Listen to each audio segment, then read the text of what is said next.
ዛሬ በሀገር አቀፍ ደረጃ ትኩረት ሊሰጠው የሚገባ አንድ ትልቅ ቦታ ትልቅ ዋጋ እየተከፈለበት ያለውን ቦታ ነው የማስጎበኛችሁ። ይህንን ቪዲዮ ሙስሊሞች ሼር ማድረግ በእናንተ ላይ ሐቅ ነው። በሻሸመኔ ከተማ መሃል አቦስቶ ላይ መስጂድ አልነበረም።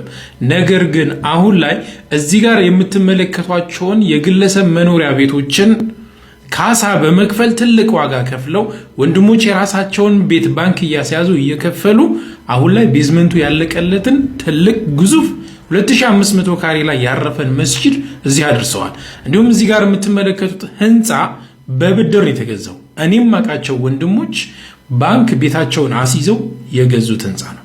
አላሁል ሙስተዓን። ዙሪያው ላይ በርካታ የገበያ ማዕከላት ይኖሩታል ተብሎ የሚታሰበው ይህ ግዙፍ መስጂድ ለዚህ ወደ እናንተ ፕሮጀክቱን አቅርበናል። አላህ Subhanahu Wa Ta'ala ያገራላችሁ በ300 ብር ቻሌንጅ ብቻ ይህንን መስጂድ መገንባት እንችላለን። ያም የሚሆነው ግን የቪዲዮ ብዙዎች ጋር ሲዳረስ ነው።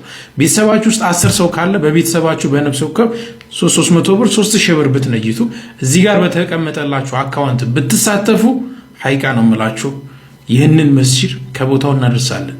ፕሮጀክቱ የሻሸመኔ ከተማ ብቻ አይደለም የመላው ኢትዮጵያውያን ሙስሊሞች ፕሮጀክት ነው። በደንብ ተሳተፉ። አሰላሙ አለይኩም ወራህመቱላሂ ወበረካቱ።